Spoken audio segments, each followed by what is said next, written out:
எல்லாருக்கும் ஹாய். ரொம்ப நாளா நம்ம கமெண்ட் செக்ஷன்ல கிரீன் அண்ட் ஒயிட் வச்சு ஒரு நெக்லெக்ட் பண்ணுங்க சிஸ் அப்படின்னு சொல்லியிருக்கீங்க. அந்த கமெண்ட்டுக்கு நான் லைக் எல்லாம் பண்ணி வச்சிருக்கேன். ஆனா நான் பண்ணவே இல்லை, மறந்துட்டேன். ஸோ ரொம்ப ரொம்ப சாரி நான் இவ்வளவு நாள் கழிச்சு பண்றதுக்கு. ஸோ இன்னைக்கு எதை பண்ணிடுவோமா? இன்னைக்கு நான் ஆல்ரெடி பேஸ் கலர் அப்ளை பண்ணி கியூர் பண்ணிக்கிட்டேன். ஆமா, நம்ம இன்னைக்கு என்ன நெக்லெக்ட் கிரியேட் பண்ண போறோம்னே சொல்லல பாத்தீங்களா? இன்னைக்கு நம்ம ஹைபிஸ்கஸ் நெக்லெக்ட் தான் ரீக்ரியேட் பண்ண போறோம். சரி, ஓகே. தென் ஒயிட்டை யூஸ் பண்ணி நான் ஒரு 5 டாட் கிட்ட வச்சுக்கிறேன். தென் அந்த டாட்டோட ரெண்டு சைட்லயுமே குட்டி குட்டியா ஒரு டாட்டா வச்சுக்கோங்க. வச்சு முடிச்சதுக்கு அப்புறம் தென் குட்டி டாட்ஸ் இருக்கு இல்லையா, குட்டி டாட்ஸோட ரெண்டு எட்ஜஸ்ல இருந்து ஒரு சைட் லைனா டிரா பண்ணிக்கோங்க. டிரா பண்ணி முடிச்சதுக்கு அப்புறம் தென் ரெண்டு லைனுக்கும் நடுவுல மேல இருக்க டாட்ஸ்ல இருந்து குட்டி குட்டியா லைன் இழுத்து விட்டுக்கோங்க.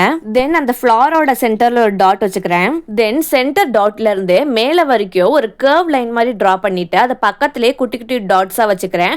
அதே மாதிரி நான் கீழேயும் டிரா பண்ணிக்கிறேன். தென் ஃபைனலா டாப் கோட் போட்டு என்னோட நெயில் ஆர்ட்டை ஃபினிஷ் பண்ணிக்கிறேன். உங்களுக்கு இந்த நெயில் ஆர்ட் பிடிச்சிருந்துச்சுன்னா மறக்காம சப்ஸ்கிரைப் பண்ணிக்கோங்க. சரி, ஓகே, நெக்ஸ்ட் வீடியோல பார்ப்போம். பை.